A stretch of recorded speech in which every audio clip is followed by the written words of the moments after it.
நம்ம சமையல்ல சூப்பரான கோவில் புளியோதரை எப்படி செய்யறதுன்னு பார்க்கலாம்.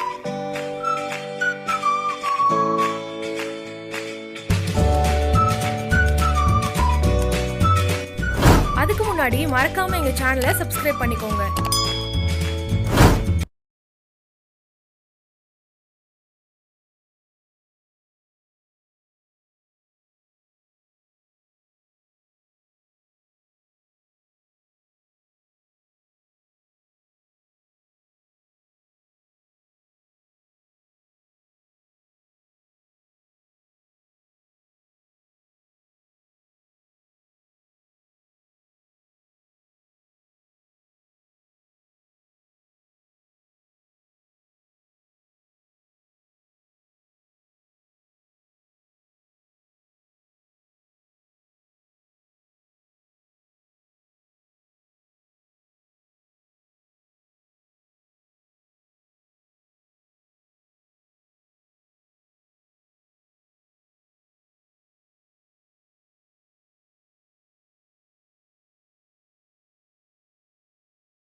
பருப்பு சேர்த்துக்கலாம்.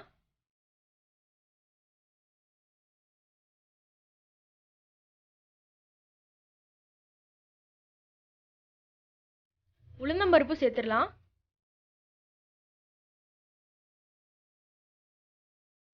நல்லா கோல்டன் கலர்ல நல்லா பொரிஞ்சு வரட்டும். மீடியம் ஃப்ளேம்லயே வச்சுக்கோங்க.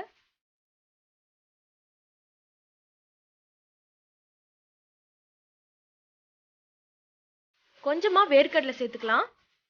பச்சை வேர்க்கடலை எடுத்திருக்கேன், அதனால இதுலயே சேர்த்து நல்லா ரோஸ்ட் பண்ணிக்கலாம்.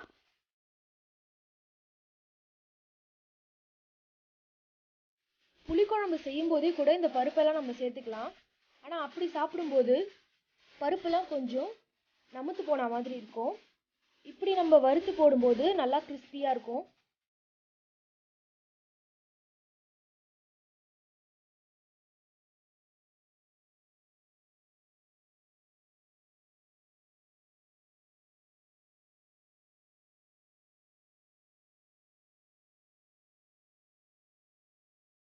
இப்போ நல்லா கோல்டன் ப்ரௌனில் வந்துருச்சு. இதெல்லாம் எடுத்து தனியாக வச்சிடலாம். இப்போ ஒரு பேனில் நல்லெண்ணெய் சேர்த்துக்கோங்க. நல்லா 6லேருந்து 5 டேபிள் ஸ்பூன் வரைக்கும் நல்லா நிறையவே சேர்த்துக்கோங்க. நான் இன்றைக்கி 1/2 கிலோ வரைக்கும் எடுத்திருக்கேன், அதனால் நிறையவே நீங்கள் கம்மியாக சேர்க்குறதா இருந்தால் அளவை குறைச்சிக்கோங்க. எண்ணெய் நல்லா காஞ்சதும் கடுகு சேர்த்துடலாம். கடுகு நல்லா பொரியட்டும்.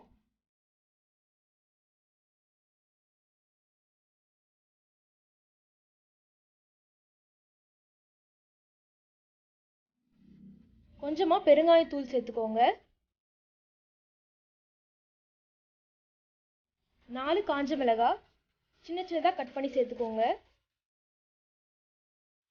கொஞ்சமாக கருவேப்பிலை,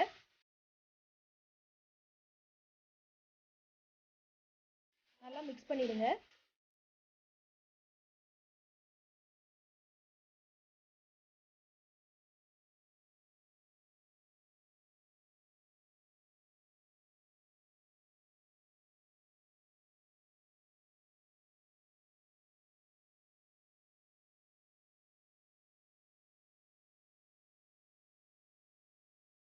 இப்போ கரைச்சி வச்சிருக்க புளி தண்ணியை சேர்த்துடலாம்.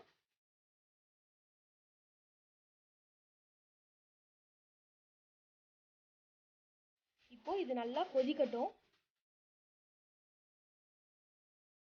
1 டேபிள் ஸ்பூன் மஞ்சள் தூள் சேர்த்துக்கோங்க.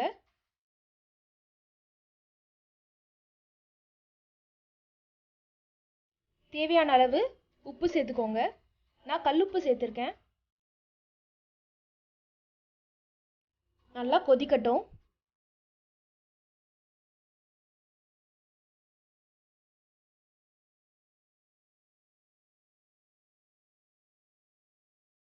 இப்போ நல்லா கொதிச்சு வருது.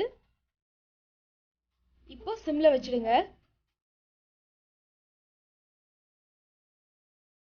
இது நல்லா திக்காகட்டும். ஒரு 5 to 6 மினிட்ஸ் ஆயிடுச்சு. இப்போ பாருங்க, நல்லா கொஞ்சம் திக்கான கன்சிஸ்டன்சியில் இருக்கு. இப்போ நம்ம அரைச்சி வச்சிருக்க பொடி எடுத்து சேர்த்துக்கலாம். இந்த பதத்தில் இருக்கணும் பொடி. பாருங்க, கொஞ்சம் நர நரன்னு இருக்கணும். அதுக்கு ரொம்ப பவுடராகவும் இருக்கக்கூடாது. இப்போ அந்த பவுடர் எடுத்து சேர்த்துடலாம்.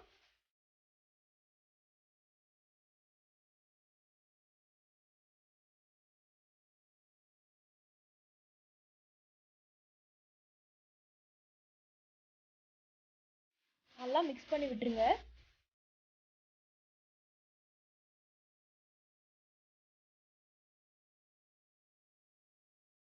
கண்டிப்பா இந்த புளியோதரையை செஞ்சு பாருங்க, ரொம்பவே டேஸ்டா இருக்கும்.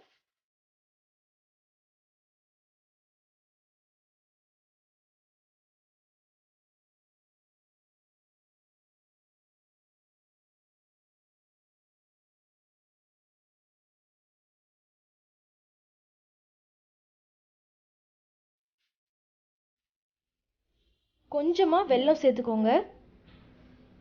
இது உங்களுக்கு ஆப்ஷன் தான், வேணானா கூட விட்டுறலாம். ஆனால் சேர்த்தாதான் நல்லா அந்த புளிப்போட இனிப்பு கொஞ்சமாக சேர்த்து ஒரு நல்ல டேஸ்ட் கிடைக்கும். இப்போ 2லேருந்து 3 டேபிள் ஸ்பூன் நல்லெண்ணெய் சேர்த்துக்கோங்க.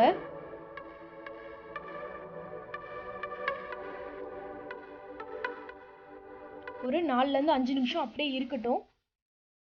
சிம்லேயே வச்சுக்கோங்க. நல்லா கெட்டியாயிடுச்சு, ஆஃப் பண்ணிடலாம். இப்போ நான் 1/2 கிலோ ரைஸ் எடுத்திருக்கேன். நல்லா ஆற வச்சிருக்கேன். ரொம்ப குழஞ்சிடக்கூடாது சாதம், நல்லா கொஞ்சம் ஊசி ஊசியாக இருக்கணும். இப்போ கலர ஆரம்பிச்சிடலாம். இப்போ வறுத்து வச்சிருக்க பருப்பு எல்லாத்தையும் சேர்த்துடலாம்.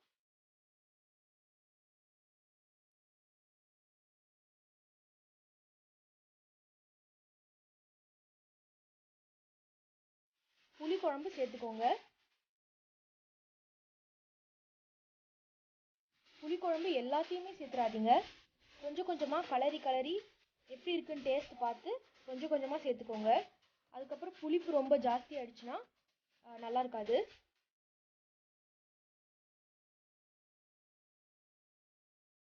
நல்லா மேலோட கலருங்க, ரொம்ப குத்தி குத்தி கலராதீங்க, அப்புறம் அரிசியெல்லாம் உடஞ்சிடும்.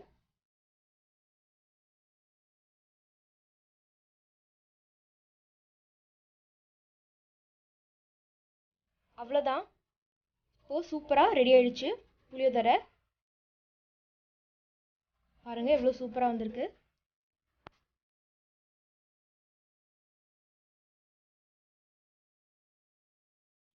சூப்பரான கோவில் புளியோதரை ரெடி ஆயிடுச்சு. நீங்களும் வீட்டில் செஞ்சு பார்த்துட்டு எப்படி இருக்குன்னு சொல்லுங்கள்.